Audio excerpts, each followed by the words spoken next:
Hey everyone, this is Christian Heimel, host of Press Row. Thanks so much for listening to the following broadcast, courtesy of Public House Media.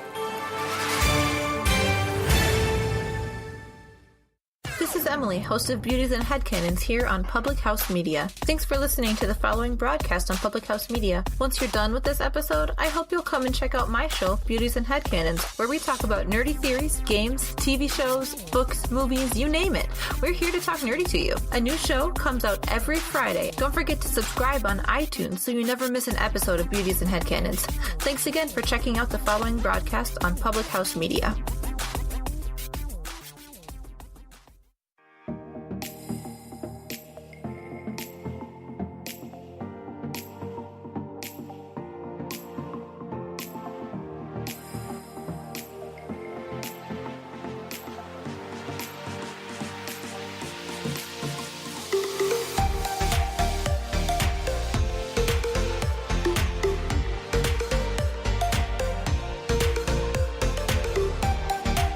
Hello there.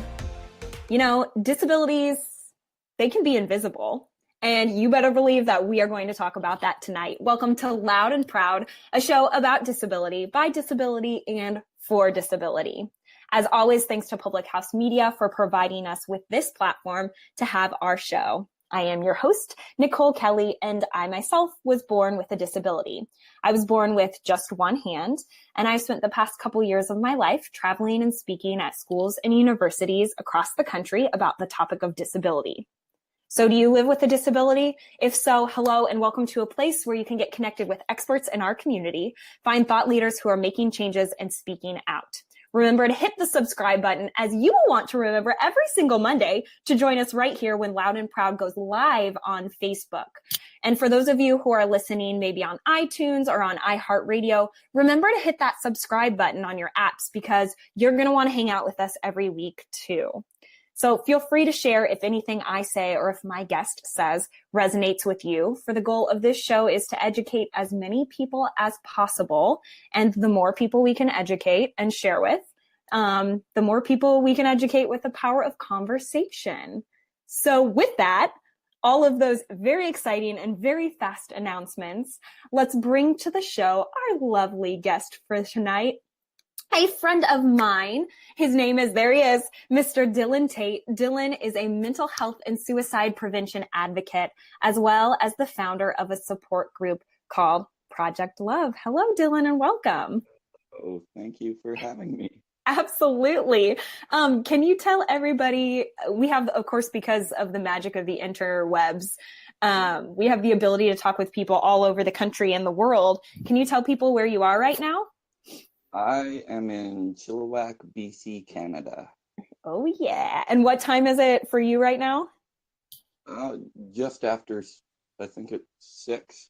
We're 2 hours behind you. Behind me. Okay. That makes sense. Yeah. So yeah. 8, 7, 6:30-ish. Yeah. Cool. So can you tell us a little bit about your story? What was your growing up? What was your kind of working into finding and founding Project Love? Okay. I was aware something was off from a very young age. I didn't know how to describe it, and that became very frustrating. I would always describe it as just having no energy. Mm-hmm. It wasn't just a motivation thing. It was it completely just took over. I couldn't keep up, and by the time I hit 15, I was starting to fight with myself in my head about it because I wouldn't be able to do. Almost, I would have these expectations, or I would see other people just, I don't know, go throughout the day, and my energy would deplete so fast. Mm-hmm. And so I saw the doctor at 15. But it made me, I didn't know really how to describe it. It made me feel very awkward. I didn't really give them much to go off of. I went on medication though, and I can't really say much changed for a couple of years. Sure. And when I was about 18, now I had just graduated, and then the world kind of just opened up, Mm-hmm. and my direction just completely was lost. The best way to describe it, thinking back now, it was an identity crisis. Mm-hmm. I didn't know what I liked. I Things just didn't seem fun anymore. My energy level was just nothing. I was severely depressed and started to uh, entertain thoughts of suicide. Uh, Thinking it through, I, I just, I don't know, I was so uncomfortable in my body. I would have sweats, the need to cover up, not wanting to be around people. I've said it many times before. Because if you can't be around yourself, and that's how crippling it became. Even to like, I couldn't look in the mirror. I remember like even like getting up in the night to go to the washroom and like having to close the mirror. Mm. That's a really, it was horrible. I couldn't, I gave up friends, uh, purposely pushed everything away. And so then, yeah, it seems like were getting worse, which they were, because I was just Yeah. isolating myself, trying to slow things down. It, Life itself felt like it had sped up so fast, and that I had control over nothing. Mm. Um, so then I just, would act out, uh, maybe like out of frustration. I punched the ground one time and broke my hand, and like just unable to get a grip. Uh, so then by 23, after I had pushed away pretty much all of my friends, burning bridges, I attempted suicide, uh, and I had just laid myself on the tracks, and Mm. the, there was no train that night. So then the next morning, I just kind of walked away because I slept on the tracks. And Mm. then that wasn't even, I guess, the bottom. I ended up going through a really painful breakup, which then, to escape every moment, was all I could think of. I was so heartbroken. Now I didn't know where I was going to be living. Everything was just falling through. And then drinking. I remember waking up and walking to the liquor store, like trying to time my waking up and then going to the liquor store, and I wouldn't even make it back home. Mm. Uh, it was, I was just sad all the time. Uh, I guess So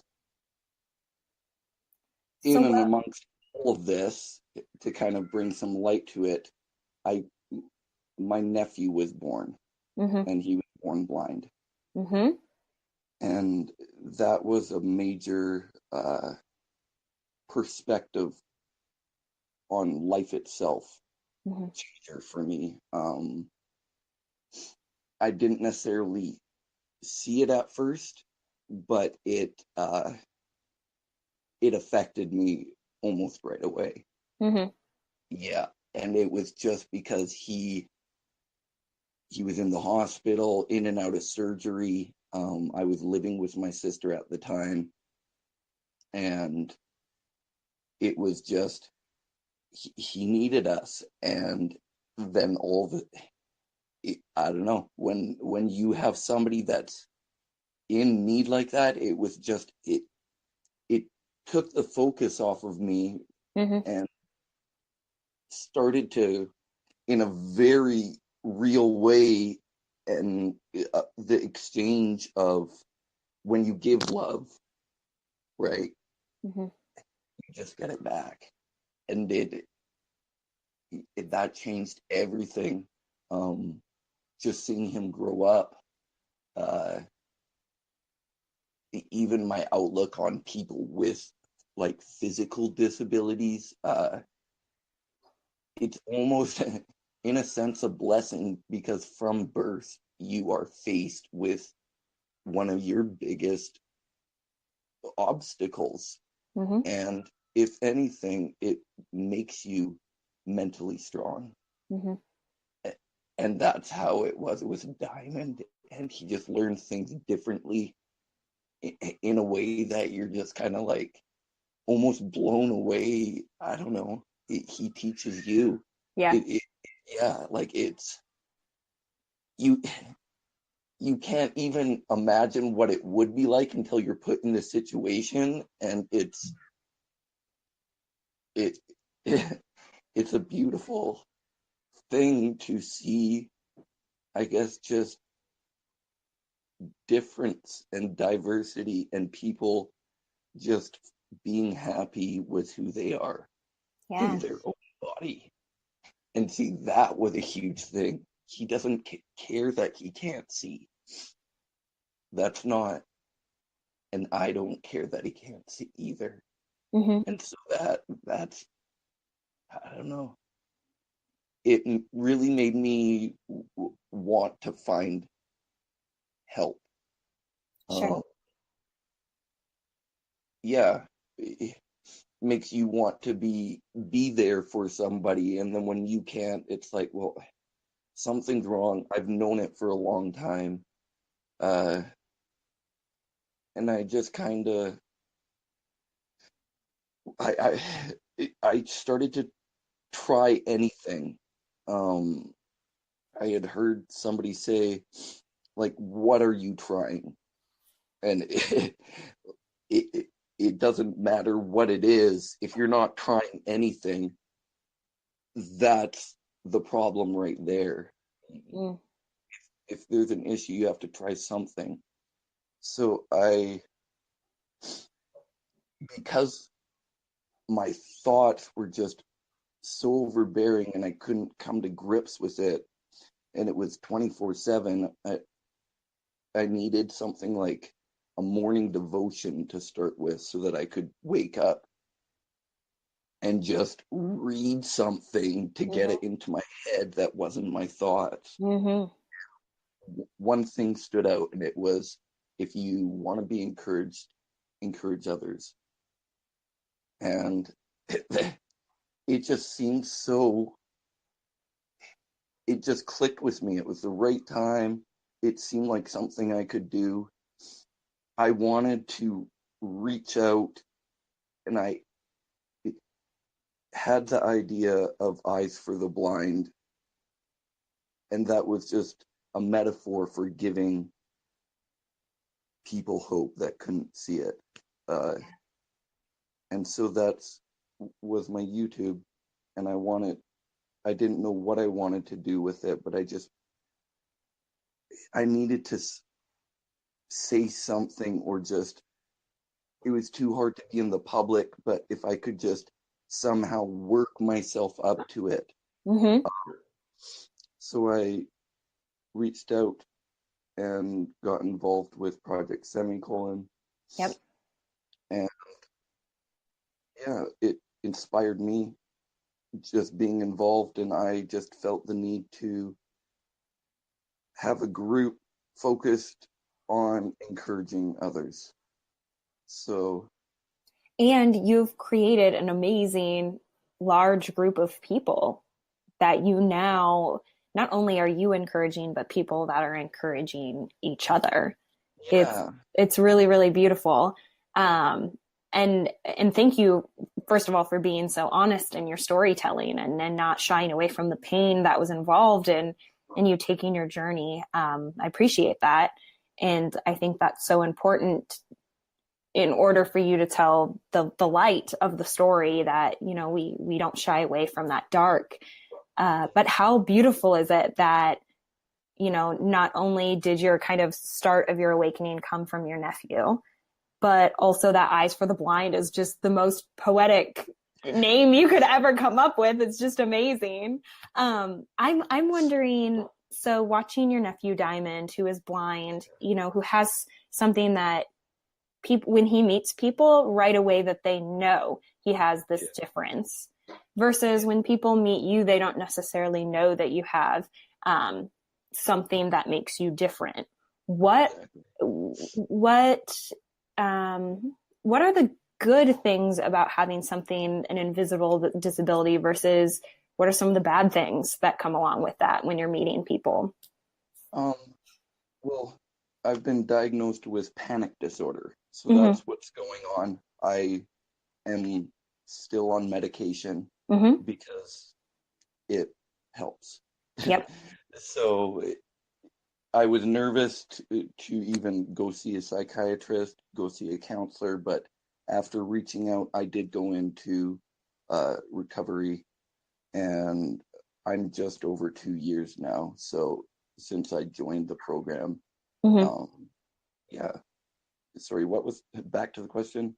No, that's totally fine. I was talking about how, you know, people right away when they meet Diamond, they know that he has a difference. So what are the goods and bads of having something people can't see? Yeah, I guess just being my anxiety being so heightened all the time and then crashing, I'm very aware of how I feel. And that was very crippling for a long time, to always be making every decision on if I feel like it. Yeah. Yeah, but when you're sensitive like that, which, yeah, I'm very sensitive, but being around people, you want them to be comfortable. I honestly think it's the same with everybody. People just focus too much on what people look like. But everyone just wants to feel comfortable in their own shoes and to have the person next to them feel the same. So, yeah.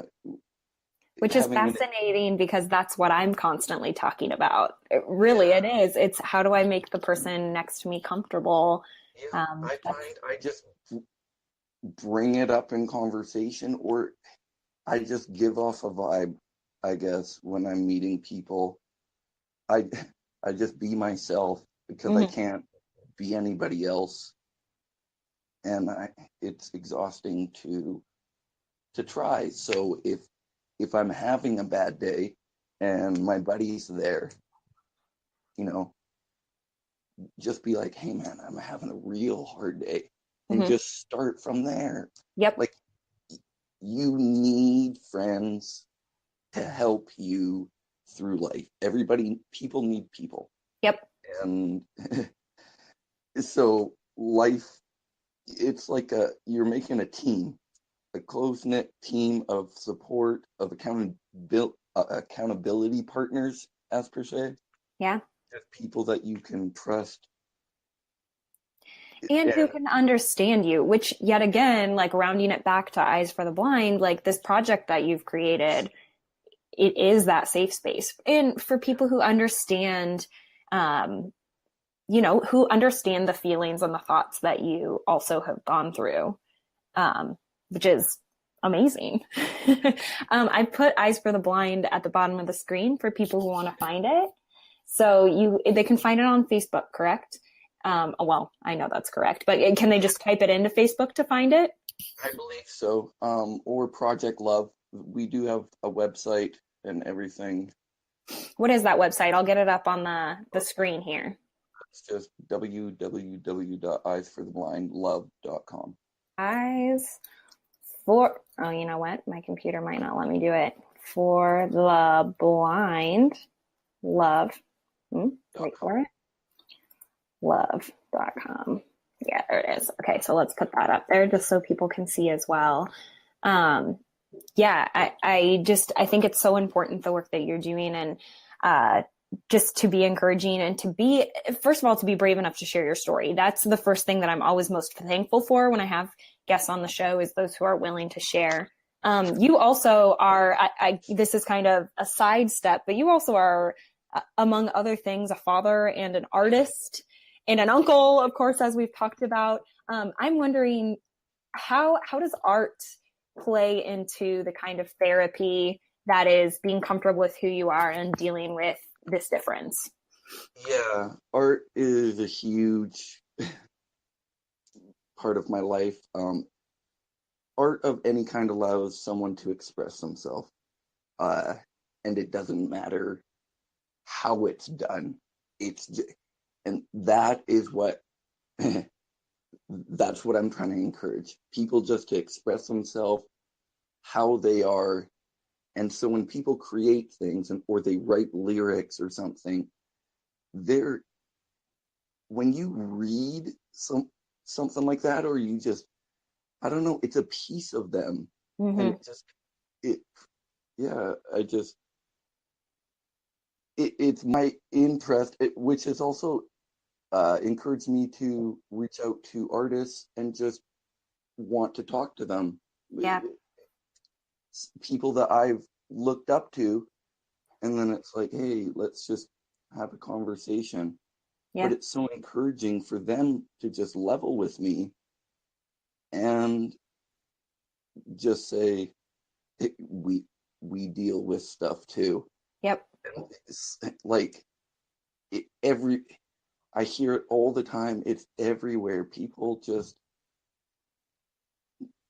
need to speak up, I guess. They need to talk about what's going on inside. If you try to ignore it or keep it quiet, it just kind of stockpiles and you explode. Well, there's going to be a lot of people who watch this, and hopefully those are words that touch somebody who's watching this and encourages them to reach out, and if not to you, to somebody who's close to them. Because that is the whole mission and the whole goal, not only with this show, but, in sharing what you've been up to. So yeah, I just want to thank you again for sharing your story and being so honest. That's why I love talking with you, is because you just are so honest. So thank you. Please don't ever lose that quality, honestly. It truly was an honor to have you here and to be able to share a little bit about the work that you are doing. Everybody, again, follow this link below. I'm going to say it one more time: eyesfortheblindlove.com. Yeah, see, I still even, hold on, because I have it. I want to fix it in here. I at the last minute did it on my keyboard here, and I want to make sure that it's correct. And right now it's showing something different. I know, let me fix it. Oh man, come on. It's not gonna let me fix it. There's a D in the word blind. So I apologize for those of you who are trying to write it down and spell that correctly. But yet again, thank you so much. You can find Mr. Dillon Tate at that address if you are looking for Eyes for the Blind on Facebook as well. Are you on Instagram and Twitter? Can people find you there? Twitter, and then YouTube. Oh, yes, and the YouTube channel as well. Amazing. Well, thank you so much for joining us this week. Yeah, thank you. It was my kind of highlight that I've been looking forward to. Yay! I'm so glad. There's been a joke Just earlier, I was joking with friends about already my highlights of 2018 have happened. I went to see, I've been looking forward to seeing I, Tanya with my college roommate, which is just a silly movie, but like we went to see it the third day and I was like, that's it. 2018 is over. And then there was something else that was just funny and little that happened. And we're like, all right, 2018, best year ever. So I'm so glad, right? Right? Why not? Well, you got to set like goals that you can actually reach, right? That's exactly it. So that's reaching one of those goals the third day into January felt pretty good. I love it. Well, thank you so much again. And thank you to those who have joined us. Again, join us next week every Monday at 8:30 p.m. Central Standard Time. And next week, we will be joined by new guests. Thanks, guys.